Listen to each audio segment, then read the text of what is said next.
और मथुरा को चारों तरफ से घेर लिया। भगवान को थोड़ी चिंता हुई, इतना बड़ा भयंकर जो है शत्रु जिनको घेर लिया है 30 लक्षों की सेना लेकर के, तो भगवान को थोड़ा सा माधुर्य रूप में अपने को समझते थोड़ी सी चिंता हुई कि इतना बड़ा दुश्मन मेरे सामने आ गया, मैं क्या करूं।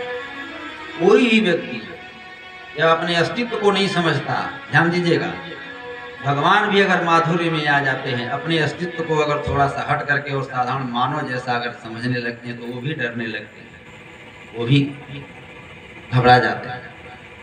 बस वही आप हैं, ये सब समझ। No different between individual soul and supreme soul. साधारण मानव में और परमात्मा में कोई अंतर नहीं।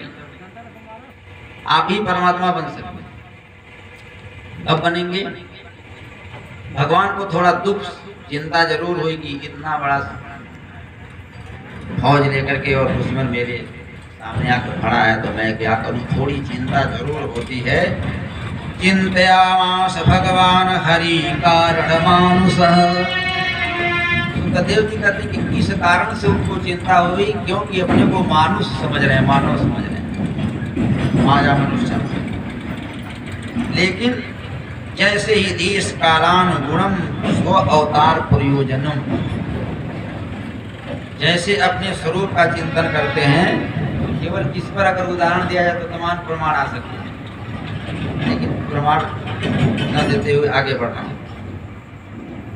आदमी जब अपने को कमजोर समझ लेता है, हर एक व्यक्ति जो है पावरफुल है, सर्वशक्तिमान है, ईश्वर अंश जीव अविनाशी है, चेतन अमल सह सुख राशि है, लेकिन वो अपने को माया बस कमजोर समझ लेता है। अपने को मान लेता है मैं बहुत कमजोर हूँ, मैं बहुत गरीब हूँ, मैं बहुत छोटा हूँ, मैं ये हूँ वो हूँ। ये सबसे बड़ा पाप है जीव में। स्वामी विवेकानंद ने कहा सबसे बड़ा पाप दुनिया में वीकनेस इज सिन, अपने को कमजोर मान लेना, छोटा मान लेना, गरीब मान लेना, ये सबसे बड़ा पाप है। इसने अपने अस्तित्व को समझा। और जब अपने स्वरूप को आदमी समझेगा, कहा कि शारीरिक बल के साथ साथ जीवन में 4 बल होते हैं। ये चारों बल की आवश्यकता है आपको। शारीरिक बल से कुछ नहीं होता, शारीरिक बल के साथ साथ मनोबल होना चाहिए, दूसरा बल, और इसके ऊपर तीसरा बल है। मनोबल के ऊपर है आत्मबल। जब तक आत्मबली नहीं होंगे, इसलिए बुद्ध भगवान ने कहा आत्मदीपो भव। जब आप आत्मबली हो जाएंगे तो ब्रह्म बल आपके साथ लग जाएगा। आत्मबली नहीं होंगे तो ब्रह्म बल तो आपके साथ कभी लग ही नहीं सकता। कमजोर व्यक्ति को परमात्मा भी सहयोग नहीं करता।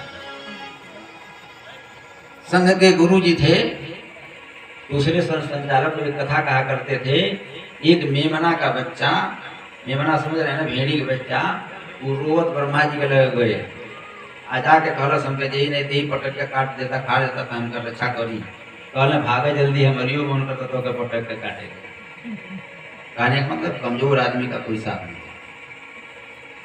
God helps those who help themselves। ईश्वर उसकी सहायता करता है जिसके अंदर आत्मबल हो। तब आत्मबल के साथ जब ब्रह्म बल लग जाएगा तो उसके सामने दुनिया में कोई हस्ती कुछ बिगाड़ लेगी। भगवान के सामने ब्रह्म बल, अपने को ब्रह्म। आज भगवान श्री कृष्ण अपने को, कारण इनका है कि मानुष अपने को समझ रहे हैं, लेकिन जैसे स्वतार प्रयोजनम ध्यान देते हैं अपने स्वरूप का, आत्मबल मजबूत हो गया। कहते हो मेरा तो अवतार ही इसीलिए हुआ है। यदा यदा ही धर्मस्य ग्लानिर्भवत् भारत अभ्युत्थानं यधर्मस्य तदात्मानं सृजाम्यहम् परित्राणाय साधूनां विनाशाय च दुष्कृताम् धर्म संस्थापनार्थाय संभवामि जुगे जुगे। जब जब हो ही धर्म की हानि, जब जब हो ही धर्म की हानि, बढ़ी असुर बढ़ी असुर अधम अभिमानी। तब तब प्रबोधन विविध शरीरा तब तब प्रभु धरी विविध शरीरा हरे कृपा निधि सजन पीरा हरे कृपा निधि सजन पीरा हरे कृपा निधि सजन पीरा। भगवान को जैसे अपने स्वरूप का चिंतन करते हैं, इनके अंदर जो है इतनी ताकत, इतनी शक्ति, शक्तिमान तो वही है, सर्वशक्तिमान ईश्वर होता है। और हम और आप भी सर्वशक्तिमान, हमको कमजोर नहीं। सो कहता है तो नहीं मेरा, जो ईश्वर है वही मैं भी। भगवान के अंदर आवेश आया और देखते देखते जो है कई घंटों का काम सेकंडों में तमाम कर लिया। पूरे फौज को एकदम जो पूरा संहार कर लिया, लेकिन जरासंध को छोड़ दिया। क्यों छोड़ा? किसी ने छोड़ दिया।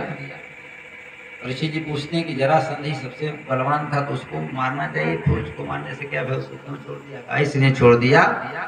जैसे मान लिया जग होता, आज जग्गी में जग करता घूम घूम घरे घरे अगर चंदा मांगे, परेशानी बा कि नहीं? आके वैसा आदमी मिल जाए कि पूरा गांव के चंदा इकट्ठे मांग के ला दे, कितना आनंद आ जाए। भगवान सोच लें कि वो तरी जरासंधवा जियत रही न, सबके बिटोर लाई, अगर मैं घूम घूम मारे छोड़ दिया। इस तरह से बताया गया है कि 17 बार वो चढ़ाई किया, 23 अक्षौणी सेना लेकर के। अब 18वें बार आने वाला है। तब 17 बार आने में समय लगाना होगा। अब तो कथवा जल्दी कोई दली फटाक दे हो गई। 17 बार आने में समय, 14 साल भगवान को यही करना पड़ा। 18वां बार आने वाला है।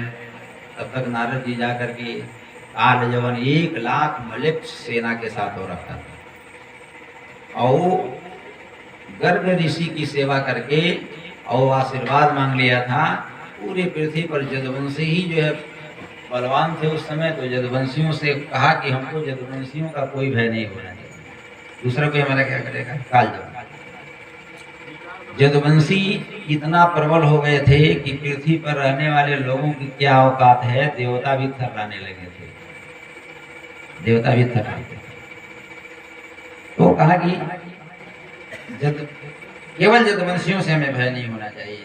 गर्ग ने कहा कि कोई बात नहीं। नारद जी ने जाकर कहा कि जदुवंशी ही इस पूरी पृथ्वी पर सबसे सामर्थ्यवान है, और जदुवंशियों से तुमको भय नहीं, इसलिए चढ़ाई करो, बहुत बढ़िया हो सकता है।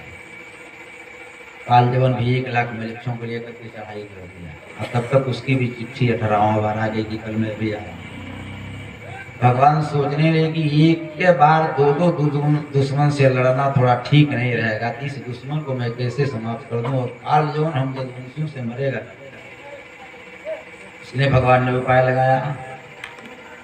बलराम जी से कहा, भैया आप जो है इसके सेना को देख लीजिए, सेना को तो हम लोग मार सकते हैं, लेकिन इसको हम लोग नहीं मार सकते। अब इसको मरवाने का दूसरा उपाय हमको सकते हैं, क्योंकि कल जरासंध भी आ रहा है।